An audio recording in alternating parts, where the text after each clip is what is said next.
বিৰতিৰ পিছত পুনৰ স্বাগতম। আপুনি চাই আছে দুপৰৰ শিৰোনাম। দুদিনৰ ৰাজপথত নিৰ্বাচনী প্ৰচাৰ। গুৱাহাটী লোকসভা সমষ্টি নিৰ্দলীয় প্ৰাৰ্থী তথা প্ৰব্ৰজন বিৰোধী মঞ্চৰ আহ্বায়ক উপমন্য হাজৰিকাৰ ৰাজ্যৰ মাজত নিৰ্বাচনী আহ্বান নামৰ পুস্তিকা বিলাই ফুটপাথে নিৰ্বাচনী প্ৰচাৰ চলাইছে উপমন্য হাজৰিকাই। বিশেষকৈ বাংলাদেশী বা অবৈধ অনুপ্ৰৱেশকাৰীৰ বিৰোধিতা আৰু খিলঞ্জীয়াৰ স্বাৰ্থক অধিক গুৰুত্ব দিয়াৰ প্ৰতিশ্ৰুতিৰে নিৰ্বাচনত নামিছে জ্যেষ্ঠ অধিবক্তাগৰাকী। এনআৰচিত ৬০ লাখ বিদেশীৰ নাম অন্তৰ্ভুক্ত হৈছে বুলি বিস্ফোৰক অভিযোগ কৰে উপমন্য হাজৰিকাই। আনহাতে যিসকল লোক এনআৰচিৰ পৰা বাদ পৰিছে সেইসকলকো অন্তৰ্ভুক্ত কৰিবলৈ আটাইকেইটা দলে তৎপৰতা অৱলম্বন কৰা বুলি গুৰুতৰ অভিযোগ কৰে। বাংলাদেশী ভোটাৰ স্বাৰ্থত কংগ্ৰেছে আৰু এআইডিএফে গোপন মিত্ৰতা কৰা বুলি অভিযোগ কৰে উপমন্য হাজৰিকাই। লগতে অগপ আৰু বিজেপিকো তীব্ৰ কটাক্ষ কৰে হাজৰিকাই। খিলঞ্জীয়াও যে ভোট বেংক, খিলঞ্জীয়াই নিজৰ প্ৰতিনিধি পাতিব পাৰে। গুৱাহাটীত 18 লাখ খিলঞ্জীয়া ভোটাৰ আছে। 18 লাখ খিলঞ্জীয়া ভোটাৰে এই বিষয়সমূহলৈ সমৰ্থন দি পেলাই তেওঁলোকে প্ৰমাণ কৰি দিব যে আমাৰ দলসমূহে বা নেতাসকলে যি তেওঁলোকে খিলঞ্জীয়া বিৰোধী সৃষ্টি আছে তেওঁলোকে ভোট বন্ধ কৰিব। আজিৰ দিনত যোনেই এই আমাৰ বিষয়সমূহৰ লগত আমাৰ নাই, হয় তেওঁলোকৰ লগত আমাৰ লগত আছে, যদি আমাৰ লগত নাই তেতিয়াহ'লে আমাৰ শত্ৰু বুলি আমি গণ্য কৰিব লাগিব। কংগ্ৰেছ এআইডিএফৰ গোপন মিত্ৰতাক লৈ সৰব হোজাইৰ বিধায়ক শিলাদিত্য দেৱ। শিলাদিত্যৰ মন্তব্য, এই মিত্ৰতা আজিৰ নহয়, এয়া বহু পুৰণি।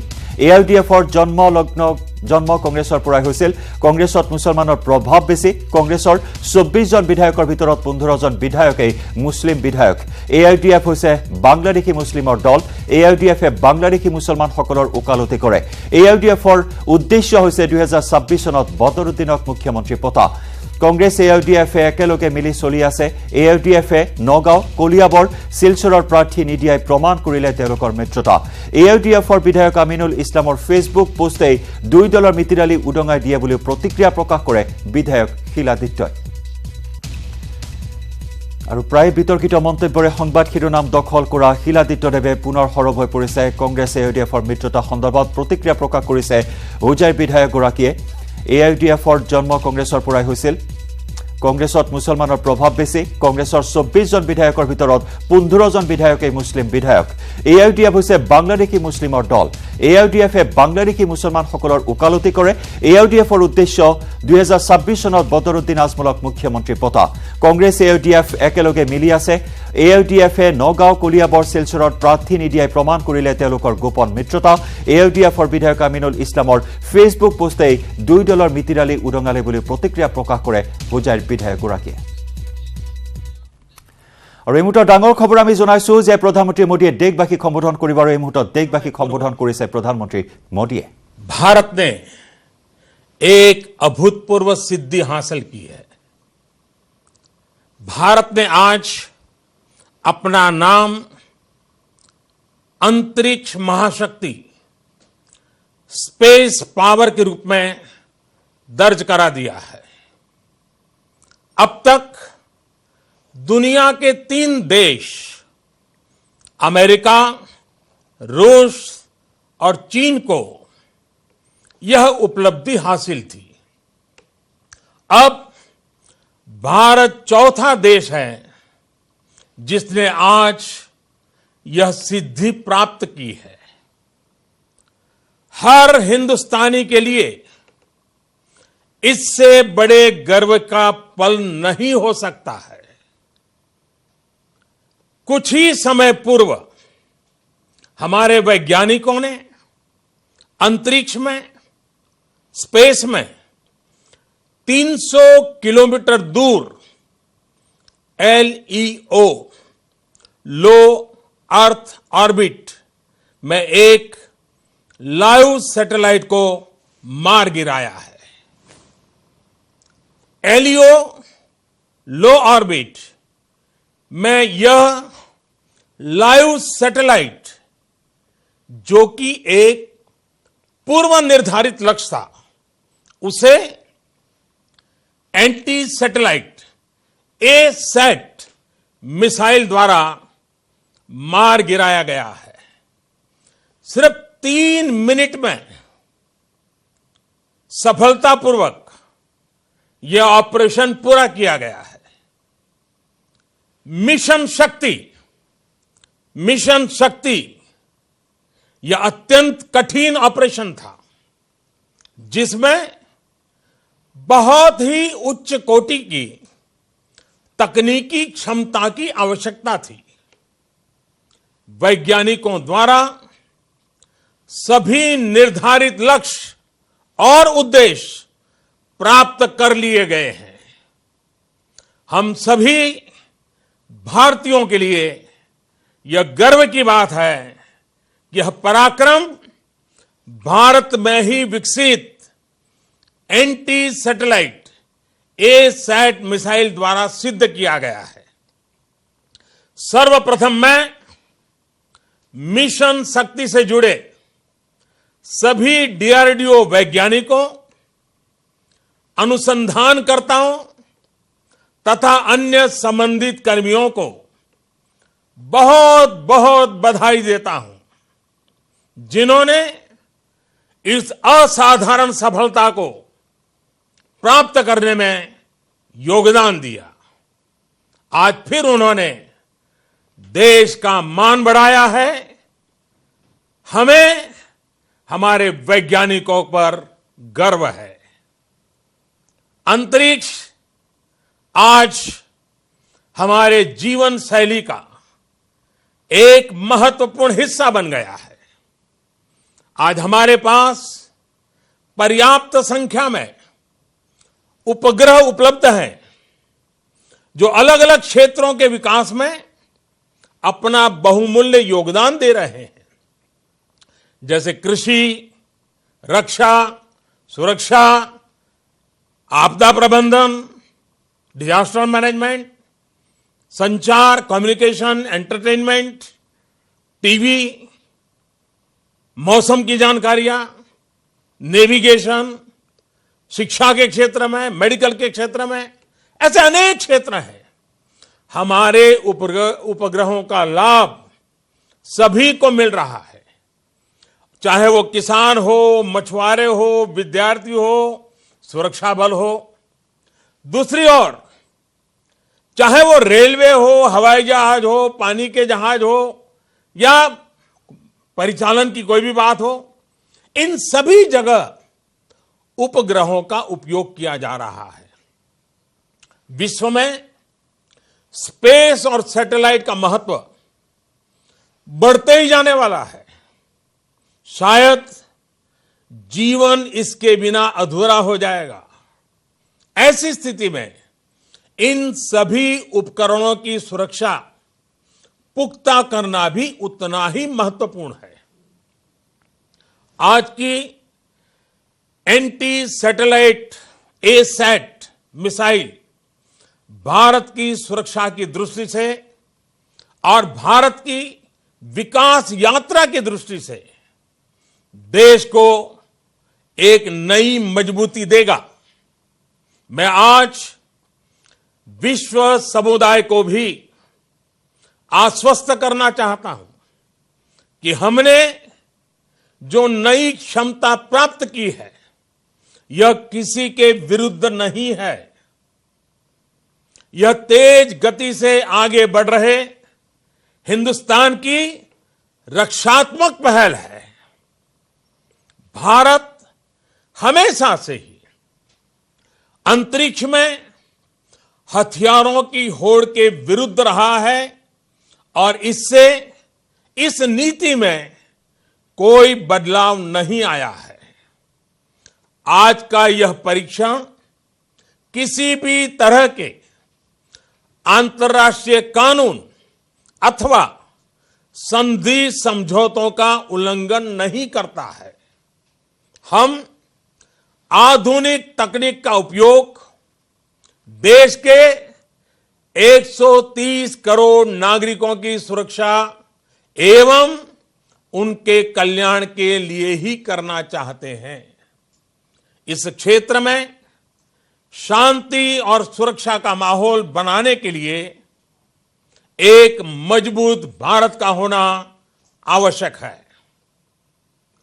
हमारा सामरिक उद्देश्य शांति बनाए रखना है, ना कि युद्ध का माहौल बनाना। प्यारे देशवासियों, भारत ने अंतरिक्ष क्षेत्र में जो काम किया है उसका मूल उद्देश्य भारत की सुरक्षा, भारत का आर्थिक विकास और भारत की तकनीकी प्रगति है। आज का यह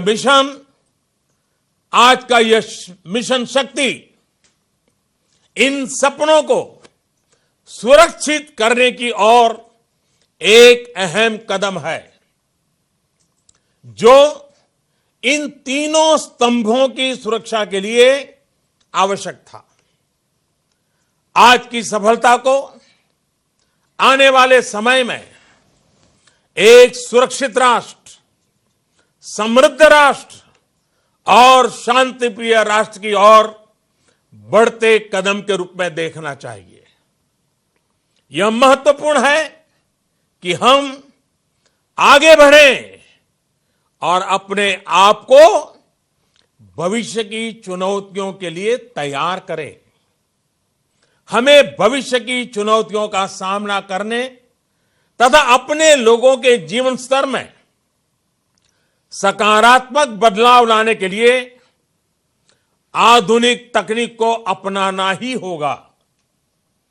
सभी भारतवासी भविष्य की चुनौतियों का सामना आत्मविश्वास से करें और सुरक्षित महसूस करें, यही हमारा लक्ष्य है। मुझे अपने लोगों की कर्मठता, प्रतिबद्धता, समर्पण और योग्यता पर पूर्ण विश्वास है। हम निसंदेह एकजुट होकर एक शक्तिशाली, खुशहाल और सुरक्षित भारत का निर्माण करें। मैं ऐसे भारत की परिकल्पना करता हूं जो अपने समय से 2 कदम आगे की सोच सके और चलने की हिम्मत भी जुटा सके। सभी देशवासियों को आज की इस महान उपलब्धि के लिए बहुत बहुत बधाई, बहुत बहुत शुभकामनाएं और इस पराक्रम को करने वाले सभी मेरे साथियों को फिर एक बार अभिनंदन करता हूं। बहुत बहुत धन्यवाद। भारत माता की जय, भारत माता की जय, भारत माता की जय। আৰু এয়া আছিল ভাৰতৰ প্ৰধানমন্ত্ৰী নৰেন্দ্ৰ মোদী। সমগ্ৰ দেশবাসীক সম্বোধন কৰি ভাৰতৰ সফলতা সন্দৰ্ভত খতিয়ান দাঙি ধৰিলে প্ৰধানমন্ত্ৰী নৰেন্দ্ৰ মোদীয়ে। মহাকাশত ভাৰতৰ সফলতাৰ কথা উল্লেখ কৰিলে। আমাৰ উদ্দেশ্য শান্তিহে, যুদ্ধ নহয়। দেশৰ বাবে আজিৰ দিনটো অতি গুৰুত্বপূৰ্ণ দিন। প্ৰধানমন্ত্ৰী নৰেন্দ্ৰ মোদীয়ে দেশবাসীক সম্বোধন কৰি দেশৰ সফলতাৰ কিছু কথা ক'লে। মিছন শক্তি কঠিন অভিযান আছিল। মিছন শক্তিৰ অভিযানৰ কথা উল্লেখ কৰিলে। বৈজ্ঞানিকসকলে সেয়া কৰি দেখুৱাইছে। বিশ্বৰ ভিতৰত চতুৰ্থখন দেশ যিয়ে এই সফলতা লাভ কৰিবলৈ সক্ষম হৈছে।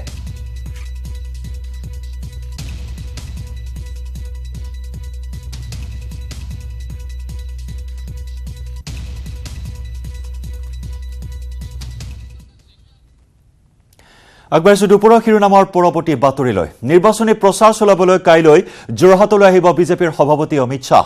নিৰ্বাচনী সভাত প্ৰায় 50,000 লোকৰ সমাগম হোৱাৰ সম্ভাৱনা আছে।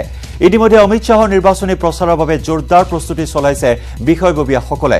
সমান্তৰালভাৱে নিৰাপত্তা ব্যৱস্থা কটকটীয়া কৰি তোলা হৈছে। আনহাতে আজি মুখ্যমন্ত্ৰী সৰ্বানন্দ সোণোৱালে সভাস্থলী পৰ্যবেক্ষণ কৰি কামৰ অগ্ৰগতিৰ বুজ ল'ব। কাইলৈ যোৰহাটলৈ আহিব। নিৰ্বাচনী প্ৰচাৰ অভিযানত অংশগ্ৰহণ কৰিব বিজেপিৰ ৰাষ্ট্ৰীয় সভাপতি অমিত শ্বাহ। বিজেপিৰ প্ৰাৰ্থী তপন কুমাৰ গগৈ, কলিয়াবৰ সমষ্টিৰ বিজেপি অগপ মিত্ৰজোঁটৰ প্ৰাৰ্থী মণি মাধৱ মহন্তৰ হৈ নিৰ্বাচনী প্ৰচাৰ চলাব বিজেপিৰ ৰাষ্ট্ৰীয় অধ্যক্ষগৰাকীয়ে। এই খণ্ডত আগবঢ়াইছো আমাৰ টিয়কৰ সংবাদদাতা দিগন্ত হাজৰিকাৰ বিশেষ ৰিপৰ্ট। হয়, সমাগত লোকসভা নিৰ্বাচনক লৈ প্ৰতিটো ৰাজনৈতিক দলেই নিৰ্বাচনী প্ৰচাৰ তীব্ৰতৰ কৰি তুলিছে। কাইলৈ যোৰহাটৰ ছটাইত অংশগ্ৰহণ কৰিব বিজেপিৰ ৰাষ্ট্ৰীয় সভাপতি অমিত শ্বাহ ডাঙৰীয়াই ইতিমধ্যে সম্পূৰ্ণ প্ৰস্তুতি তুংগত কৰি তুলিছে। মোৰ সতীৰ্থ দেখুৱাইছে ইয়াতে তেওঁ যিখন আচলতে জনসভাত অংশগ্ৰহণ কৰিব তাৰ কাৰণে তেওঁলোকে যি আচলতে পেণ্ডেলৰ পৰা আৰম্ভ কৰি হেলিপেডৰ পৰা আৰম্ভ কৰি সকলো কাম কাজ ইতিমধ্যে তুংগত কৰি তুলিছে। প্ৰায় প্ৰস্তুতি আজিৰ দিনটোৰ ভিতৰতে যিহেতু সমাপ্ত কৰিব লাগিব তাৰ কাৰণে সকলো বিষয়ববীয়া দলৰ বিষয়ববীয়া আহি ইয়াত উপস্থিত হৈছে। তাৰ সমান্তৰালভাৱে যে নিৰাপত্তাজনিত সকলো দিশ চালি জাৰি চাবৰ কাৰণে বিশেষ সুৰক্ষা বাহিনীও ইয়াত উপস্থিত হৈছে। দুপৰীয়া 1 বজাত আজি দুপৰীয়া 1 বজাত স্বয়ং মুখ্যমন্ত্ৰীয়ে আচলতে এই যি নিৰ্বাচনী সভা অনুষ্ঠিত হ'ব ইয়াৰ সকলো বুজ ল'ব। মোৰ লগত আছে যোৰহাট জিলা বিজেপিৰ সভাপতি আছে, মই তেওঁৰ পৰাই পোনে পোনে জানিবলৈ চেষ্টা কৰিম কিমান সময়ত কাইলৈ অমিত শ্বাহ ডাঙৰীয়া এই সভাত অংশগ্ৰহণ কৰিব। প্ৰথমতে মই নিউজ 18ক ধন্যবাদ জনাইছোঁ যে আমাৰ দেখিছে আমাৰ প্ৰস্তুতি চলি আছে। মাননীয় ৰাষ্ট্ৰীয় অধ্যক্ষ অমিত শ্বাহ ডাঙৰীয়াই কালিলৈ দিনটোত 3খন সভা আছে। গতিকে আমাৰ এই সভাত 3:30 বজাত তেখেত হোৱাৰ সম্ভাৱনা আছে। তাৰ আগতে তেখেতে কলিয়াবৰত এখন সভা কৰিব, তাৰপিছত আমাৰ এলাই প্ৰথমতে অমিত শ্বাহ ডাঙৰীয়াই কলিয়াবৰত এখন জনসভা অংশগ্ৰহণ কৰিব আৰু তাৰ পৰৱৰ্তী সময়ত প্ৰায় 3:30 বজাত যোৰহাটৰ ছটাইৰ এইখন জনসভা তেওঁ সম্বোধন কৰিব। আৰু আছে মনোজ মহন্ত ডাঙৰীয়া আছে, মই আপোনাৰ ওচৰলৈ আহিছোঁ। কিমান ইয়াতে কাইলৈ যিখন জনসভা হ'ব বিজেপি কিমান সংখ্যক জনতাই আচলতে এই সভাত অংশগ্ৰহণ কৰাৰ আপোনালোকে সম্ভাৱনা ইতিমধ্যে কৰিছে? আমি প্ৰায় 50,000 লোকৰ সমাগম ঘটোৱাৰ কাৰণে যত্ন কৰিছোঁ। আমি আশা কৰোঁ 50,000তকৈ অধিক লোক সমবেত হোৱাৰ সম্ভাৱনা বেছি। যোৰহাট লোকসভা সমষ্টিত এইবাৰ যি দুগৰাকী প্ৰাৰ্থী বিজেপিৰ প্ৰাৰ্থী তপন গগৈ ডাঙৰীয়া আৰু আনহাতে কংগ্ৰেছৰ প্ৰাৰ্থী সুশান্ত বৰগোহাঁই ডাঙৰীয়া দুয়োগৰাকী প্ৰাৰ্থীয়ে ইতিমধ্যে যুদ্ধংদেহী প্ৰচাৰ চলাইছে। সকলো স্থানতে কোনো স্থান বাদ পৰা নাই। ইয়াতে ষ্টাৰ কেম্পেইনাৰসকলৰ আগমন ঘটিছে। আৰু এটা কথা উল্লেখ কৰিব লাগিব যে বিজেপিয়ে এইবাৰ যোৰহাট লোকসভা সমষ্টিটোত বিশেষভাৱে গুৰুত্ব আৰোপ কৰিছে। মনোনয়ন দাখিলৰ দিনা স্বয়ং মুখ্যমন্ত্ৰী আৰু অত্যন্ত দক্ষ মন্ত্ৰী হিমন্ত বিশ্ব শৰ্মাই ইতিমধ্যে মনোনয়ন দাখিলতো অংশগ্ৰহণ কৰা আমাৰ পৰিলক্ষিত হৈছিলে। তাৰ পৰৱৰ্তী সময়ত কাইলৈ যিহেতু অমিত শ্বাহ ডাঙৰীয়াই এই সভা সম্বোধন কৰিব, 50,000 ইয়াতে জনতাৰ অংশগ্ৰহণ কৰাৰ ইতিমধ্যে তেওঁলোকে সম্ভাৱনা কৰিছে। ইতিমধ্যে আমি জনাইছোঁ সমগ্ৰ দেশবাসী কিছু মুহূৰ্তৰ পূৰ্বে প্ৰধানমন্ত্ৰী নৰেন্দ্ৰ মোদীয়ে সম্বোধন কৰিছে আৰু দেশবাসীক সম্বোধন কৰি সফলতাৰ কিছু জয়গান গাইছে প্ৰধানমন্ত্ৰী নৰেন্দ্ৰ মোদীয়ে। দেশৰ ইতিহাসৰ বাবে আজিৰ দিনটো এটা গুৰুত্বপূৰ্ণ দিন বুলি মন্তব্য কৰিছে প্ৰধানমন্ত্ৰী নৰেন্দ্ৰ মোদীয়ে। প্ৰধানমন্ত্ৰী মোদীৰ গুৰুত্বপূৰ্ণ ঘোষণা দেশবাসী কিছু সময় পূৰ্বে ঘোষণা কৰে প্ৰধানমন্ত্ৰী মোদীয়ে। ইয়াৰ পূৰ্বে এটা টুইট দিছিল প্ৰধানমন্ত্ৰী মোদীয়ে, য'ত তেওঁ উল্লেখ কৰিছিল যে 11:45 পৰা 12 বজাৰ ভিতৰত তেওঁ দেশবাসীৰ মাজলৈ আহিব আৰু ঘোষণা কৰিব গুৰুত্বপূৰ্ণ কথা। আৰু সেই অনুসৰি ইতিমধ্যে আমি জনাইছোঁ মহাকাশত ভাৰতবৰ্ষই লাভ কৰা সফলতা সন্দৰ্ভত তেওঁ মন্তব্য কৰিছে। দেশৰ বাবে আজিৰ দিনটো অতি গুৰুত্বপূৰ্ণ দিন। মিছন শক্তি যি অভিযান, সেই মিছন শক্তিৰ কঠিন অভিযানৰ কথা উল্লেখ কৰে আজিৰ এই ভাষণৰ যোগেদি প্ৰধানমন্ত্ৰী মোদীয়ে। বৈজ্ঞানিকসকলৰ সফলতাৰ খতিয়ান দাঙি ধৰে। আমাৰ উদ্দেশ্য শান্তি, যুদ্ধ নহয়। আৰু উপগ্ৰহৰ উপযোগিতাৰ কথাও উল্লেখ কৰে প্ৰধানমন্ত্ৰী নৰেন্দ্ৰ মোদীয়ে। कुछ ही समय पूर्व हमारे वैज्ञानिकों ने अंतरिक्ष में, स्पेस में 300 किलोमीटर दूर LEO लो अर्थ ऑर्बिट में एक लाइव सैटेलाइट को मार गिराया है। LEO लो ऑर्बिट में यह लाइव सैटेलाइट, जो कि एक पूर्व निर्धारित लक्ष्य था, उसे एंटी सैटेलाइट A-सैट मिसाइल द्वारा मार गिराया गया है। सिर्फ 3 मिनट में सफलतापूर्वक यह ऑपरेशन पूरा किया गया है। मिशन शक्ति यह अत्यंत कठिन ऑपरेशन था, जिसमें बहुत ही उच्च कोटि की वैज्ञानिकों द्वारा सभी निर्धारित लक्ष्य और उद्देश्य प्राप्त कर लिए गए हैं। हम सभी भारतीयों के लिए यह गर्व की बात है कि यह पराक्रम भारत में ही विकसित एंटी सैटेलाइट ए-सैट मिसाइल द्वारा सिद्ध किया गया है। सर्वप्रथम मैं मिशन शक्ति से जुड़े सभी डीआरडीओ वैज्ञानिकों, अनुसंधानकर्ताओं तथा अन्य संबंधित कर्मियों को बहुत बहुत बधाई देता हूं, जिन्होंने इस असाधारण सफलता को प्राप्त करने में योगदान दिया। आज फिर उन्होंने देश का मान बढ़ाया है। हमें हमारे वैज्ञानिकों पर गर्व है। अंतरिक्ष आज हमारे जीवन शैली का एक महत्वपूर्ण हिस्सा बन गया है। आज हमारे पास पर्याप्त संख्या में उपग्रह उपलब्ध हैं, जो अलग अलग क्षेत्रों के विकास में अपना बहुमूल्य योगदान दे रहे हैं, जैसे कृषि, रक्षा, सुरक्षा, आपदा प्रबंधन, डिजास्टर मैनेजमेंट, संचार, कम्युनिकेशन, एंटरटेनमेंट, टीवी, मौसम की जानकारियां, नेविगेशन, शिक्षा के क्षेत्र में, मेडिकल के क्षेत्र में, ऐसे अनेक क्षेत्र हैं। हमारे उपग्रहों का लाभ सभी को मिल रहा है, चाहे वो किसान हो, मछुआरे हो, विद्यार्थी हो, सुरक्षा बल हो। दूसरी ओर चाहे वो रेलवे हो, हवाई जहाज हो, पानी के जहाज हो या परिचालन की कोई भी बात हो, इन सभी जगह उपग्रहों का उपयोग किया जा रहा है। विश्व में स्पेस और सैटेलाइट का महत्व बढ़ते ही जाने वाला है। शायद जीवन इसके बिना अधूरा हो जाएगा। ऐसी स्थिति में इन सभी उपकरणों की सुरक्षा पुख्ता करना भी उतना ही महत्वपूर्ण है।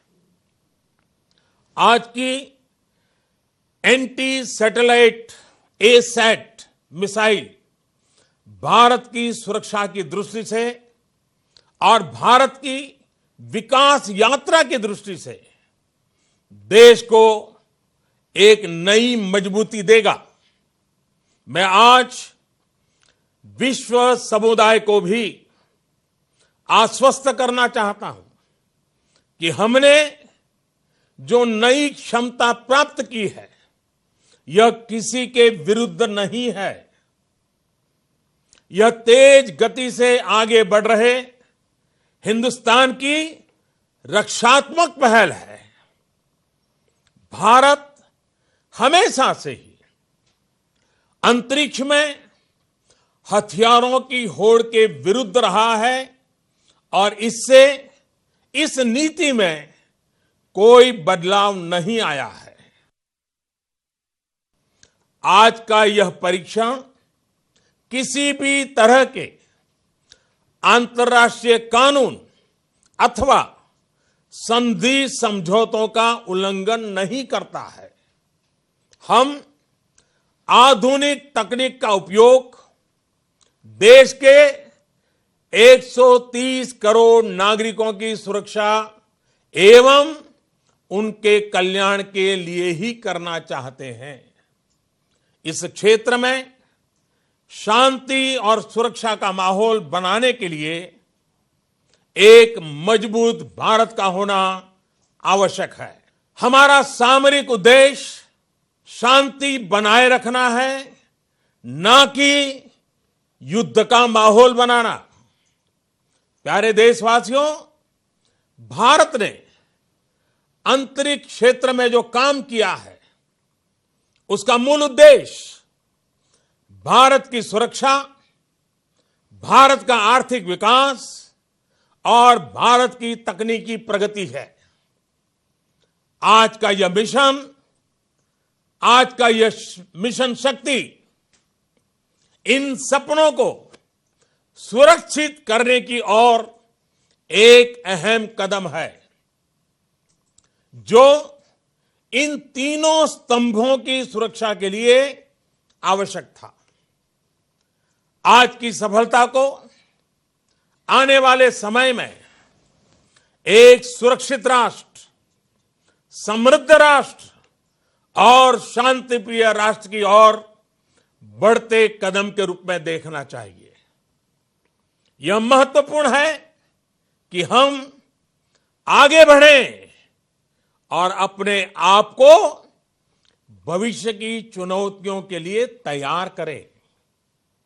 हमें भविष्य की चुनौतियों का सामना करने तथा अपने लोगों के जीवन स्तर में सकारात्मक बदलाव लाने के लिए आधुनिक तकनीक को अपनाना ही होगा। सभी भारतवासी भविष्य की चुनौतियों का सामना आत्मविश्वास से करें और सुरक्षित महसूस करें, यही हमारा लक्ष्य है। मुझे अपने लोगों की कर्मठता, प्रतिबद्धता, समर्पण और योग्यता पर पूर्ण विश्वास है। हम निसंदेह एकजुट होकर एक शक्तिशाली, खुशहाल और सुरक्षित भारत का निर्माण करें। मैं ऐसे भारत की परिकल्पना करता हूं जो अपने समय से 2 कदम आगे की सोच सके और चलने की हिम्मत भी जुटा सके। सभी देशवासियों को आज की इस महान उपलब्धि के लिए बहुत बहुत बधाई, बहुत बहुत शुभकामनाएं और इस पराक्रम को करने वाले सभी मेरे साथियों को फिर एक बार अभिनंदन करता हूं। बहुत बहुत धन्यवाद।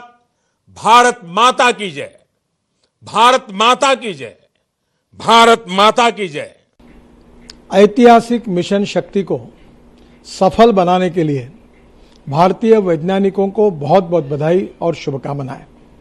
भारत तेजी से विश्वगुरु बनने की तरफ आगे बढ़ रहा है और प्रधानमंत्री मोदी जी के नेतृत्व में विश्व में एक सुपर इकोनॉमिक पावर के साथ साथ एक सुपर वैज्ञानिक पावर के रूप में भी आगे जा रहा है। इसकी बहुत खुशी है। फिर से एक बार सभी वैज्ञानिकों का बहुत बहुत अभिनंदन और शुभेच्छाएं।